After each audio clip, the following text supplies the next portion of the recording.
आज मैं आपको बताऊंगी एक विंडो बनाना इम्प्रेशनिस्टिक स्टाइल में।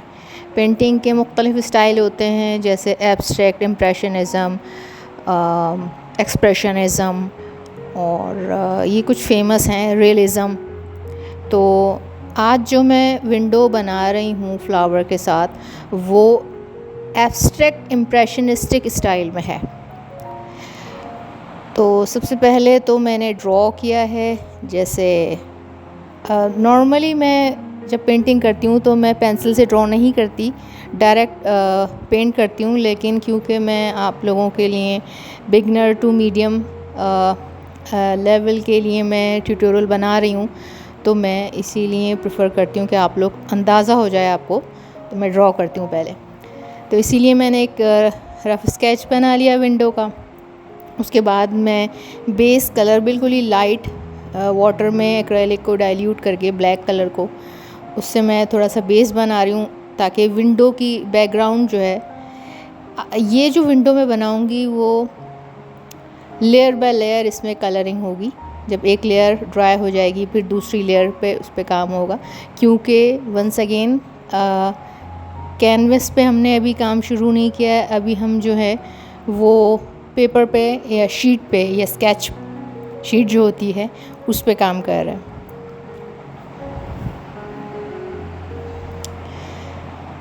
तो सबसे पहले मैंने जो है वो लाइट वॉश किया वाटर मिक्स एक्रेलिक को। उसके बाद मैंने थोड़ा बहुत इसके अंदर शेडिंग देनी शुरू किए, क्योंकि विंडो में मैं नॉर्मली ऐसा होता है कि जो बाहर ट्रीज़ लगी हुई होती हैं और आपकी विंडो बंद होती है, तो उस विंडो का जो ग्लास होता है उसके ऊपर एक शेडो आता है, ट्री का शेडो। तो वो ट्री का शेडो मैं बना रही हूँ उसके लिए। अच्छा, उस ट्री के शेडो के साथ साथ, क्योंकि बाहर जाहिर सी बात है कि आसमान भी है, तो आसमान और का कलर ग्लास पे से मिक्स होके जैसा शेडेड बनता है, और उसके साथ साथ जो आउटलाइन है वो ऐसा जैसे शेडो ट्रीज़ की शेडोज़ होंगे वो बन रहा है। सारी इस पेंटिंग के अंदर मैंने सिर्फ एक ही ब्रश यूज़ किया है, ताकि आप को आसानी हो। ये ना हो कि मुख्तलिफ़ ब्रश यूज़ हो रहे हैं तो समझ ना आए। एक ही ब्रश से लाइनिंग भी करिए, उसी से कलरिंग भी किए, उसी से वॉश भी किया है, ताकि अंदाज़ा हो कि बहुत ज़्यादा टूल्स की ज़रूरत नहीं होती। अगर आपको काम करना आ जाए तो आप एक या दो ब्रश से भी ज़्यादातर काम कर सकते हैं, या ज़्यादा से ज़्यादा एक आगे जाके मैं एक वीडियो इंशाल्लाह बनाऊंगी जिसमें मैं ब्रशेस के बारे में डिटेल डिस्कस करूंगी कि कौन से एसेंशियल ब्रशेस हैं जिसकी हमें ज़रूरत होती है, और उसमें मैं बताऊंगी कि कौन से आप ले लें, ताकि वही हर पेंटिंग में, चाहे वो पेंटिंग बड़ी हो छोटी हो, कैनवस पे हो या शीट पे हो, पेपर पे हो, आप वो ब्रश यूज़ करेंगे तो आपको कोई मसला नहीं होगा। अब आउटलाइन मैंने आपको जैसे बताया कि मैं जो हूँ, पहले हमने वॉश किया वाटर वॉश करके, एक सिंपल फर्स्ट लेयर में वो थोड़ी ड्राई हो गई, तो उसके बाद मैंने डार्कर उसको किया, शेड दिया। उसके बाद एक और थोड़ा ड्राई हो गया तो मज़ीद में डार्क मैंने लेस डाइल्यूटेड जो है वो मैंने एक्रेलिक लेके, और उससे फिर अब मैंने मज़ीद इसको थोड़ा सा डार्क किया। आप देख रहे हैं कि आहिस्ता आहिस्ता लेयर्स के साथ साथ विंडो जो है वो अपनी ओरिजिनल फॉर्म में आती जा रही है और क्लियर होती जा रही है। लेकिन इसके बावजूद बहुत ज़्यादा डिटेल हम नहीं देंगे, क्योंकि जैसा मैंने कहा, स्टार्ट में बताया कि इम्प्रेशनिज़म के स्टाइल में पेंटिंग कर रही हूँ मैं। तो इम्प्रेशनिज़म ये होता है कि जैसे आप अगर फ़र्ज़ करें कोई चीज़ आपने देखी, और जब फ़र्स्ट आपकी नज़र होती है, यानी पहले जो फ़र्स्ट आप नज़र पड़ती है किसी भी चीज़ पे, और जो जहन आपका इमेज बना लेता है, जैसे आपने एकदम एक आप गार्डन में खड़े हुए हैं और आपने एक नज़र घुमा के ट्रीज़ और फ्लावर्स को देखा, ठीक है।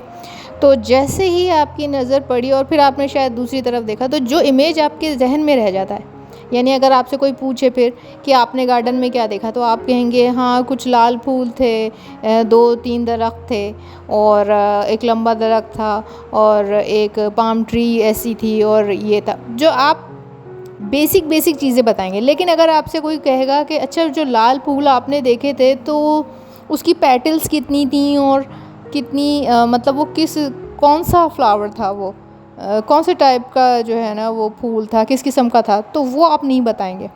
क्योंकि जो फ़र्स्ट इम्प्रेशन में, यानी पहली नज़र में जो आपने इमेज कैप्चर किया होगा दिमाग में, वो उस बेस पे जो पेंटिंग बनाई जाती है, यानी ऐसी पेंटिंग जिसमें बहुत ज़्यादा डिटेल नहीं होती, लेकिन देख के आपको पता चल जाता है। यानी आप गार्डन बनाएंगे इम्प्रेशनिज़म के स्टाइल में, तो उस गार्डन में फ़्लावर्स भी होंगे। अब आपने विंडो देखी और उस विंडो में फ़्लावर थे। अगर आपने एक ऐसी विंडो देखी कुछ अर्से पहले, फिर बाद में आपको क्या याद रह गया कि एक विंडो थी, उसमें शेडो आ रहा था ट्री का, और उसके सामने ना विंडो सिल के ऊपर जो है वो कुछ रेड फ्लावर्स थे, वो झुके हुए थे, और वो बड़ी खूबसूरत थी। और तो ये जो इमेज है वो आपने इस वक्त हम पेंटिंग कर रहे हैं, यानी जो रह गया था। तो ये इम्प्रेशनिस्टिक इसीलिए है क्योंकि इसमें बहुत ज़्यादा डिटेल नहीं, कौन से फूल हैं, क्या है क्या नहीं है।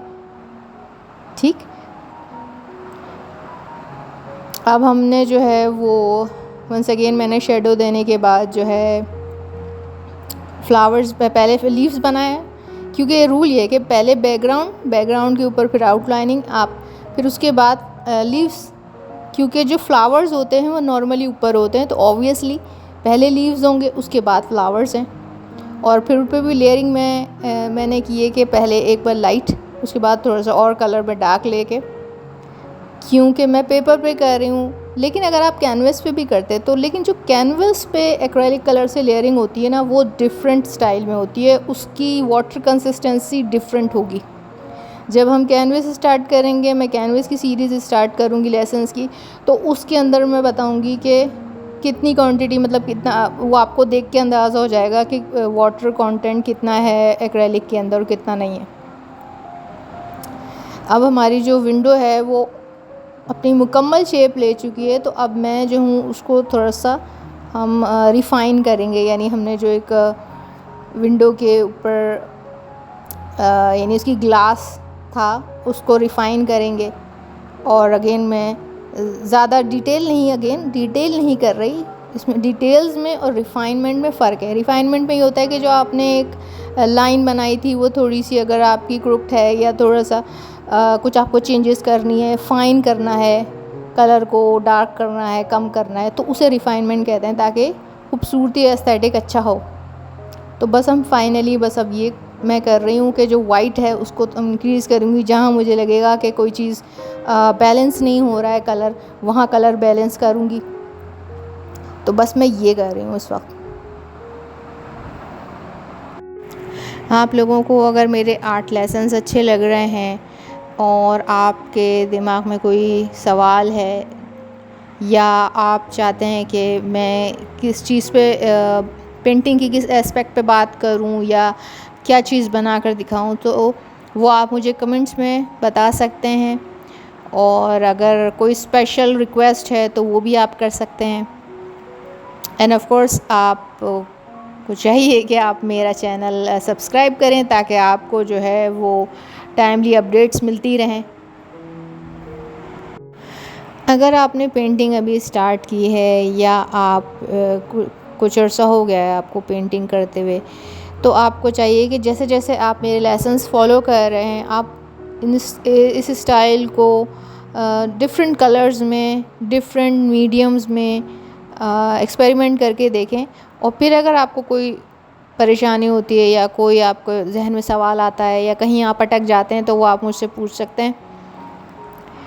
और मैं ये कहूँगी कि जब इंसान सीख रहा हो ना फ़ाइन आर्ट, बल्कि कोई एंड तो है नहीं, मतलब इंसान सारी ज़िंदगी सीखता ही रहता है, पॉलिश करता ही रहता है। लेकिन अगर आपको फ़ाइन आर्ट के अंदर अच्छा होना है, पेंटिंग अच्छी करनी है, तो आपको कंसिस्टेंसी की ज़रूरत है और आपको प्रैक्टिस की ज़रूरत है। जितना प्रैक्टिस करेंगे, जितना ज़्यादा काम करेंगे, उतना ही आपका हाथ जो है वो साफ़ होता जाएगा पेंटिंग में उतना ही आपका आर्ट फाइन होता जाएगा।